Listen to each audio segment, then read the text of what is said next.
This channel does not promote any violent, harmful, or illegal activities. All content provided by this channel is meant for an educational purpose only. বাড়িতে মজুদ ধান বাজারে বিক্রি করে মদ খাওয়ার পরিকল্পনা করেছিলেন স্বামী, কিন্তু রুখে দাঁড়ায় স্ত্রী। শুরু হয়ে যায় বচসা, হাতাহাতিও হয় দুজনের মধ্যে। শেষ পর্যন্ত স্ত্রীর লাঠির আঘাতে মৃত্যু হলো স্বামীর। ঘটনা বাঁকুড়ার ওন্দা থানার কল্যাণী গ্রাম পঞ্চায়েতের বিনোদনগর এলাকার। অভিযোগ পেতেই পুলিশ অভিযুক্ত স্ত্রীকে গ্রেফতার করেছে। বাঁকুড়ার ওন্দা থানার কল্যাণী গ্রাম পঞ্চায়েতের বিনোদনগর এলাকায় থাকতেন বিকাশ মাল। তিনি পেশায় দিনমজুর। পরিবারের সদস্যরা জানাচ্ছেন, দীর্ঘদিন থেকেই মদে আসক্ত তিনি। অতিরিক্ত আসক্তি শেষ পর্যন্ত তার কাজের 12টা বাজায়। 3 ছেলে মেয়েকে কার্যত একা হাতে বড় করে তোলেন স্ত্রী সুলেখা মাল। বড় মেয়ের বিয়েও দেন। সুলেখা দেবী জানাচ্ছেন, কষ্ট করে কয়েকটা ছাগল কিনেছিলেন তিনি, তা থেকেই উপার্জনের রাস্তা বের করেছিলেন। সুলেখা দেবীর অভিযোগ, সেই ছাগলগুলিকে চড়াতে নিয়ে যাওয়ার নাম করে বাইরে বিক্রি করে দেন তার স্বামী। সেই টাকায় মদ খেয়ে ফেলেন। শনিবার ঘরে মজুদ বস্তা তিনেক ধান বিক্রি করে মদ্যপানের পরিকল্পনা করেছিলেন বিকাশ।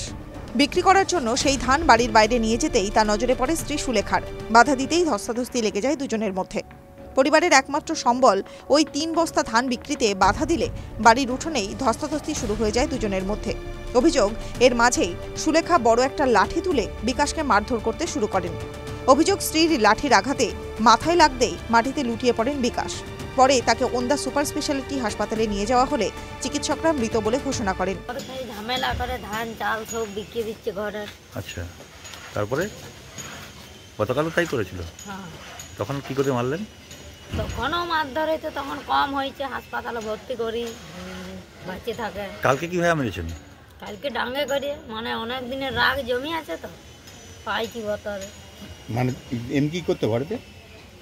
ধান চাল সব বিকে দিই। কেন দিও আমরা নেশা খায়, দিয়ে আসে ঘরে ঝামেলা মারধর।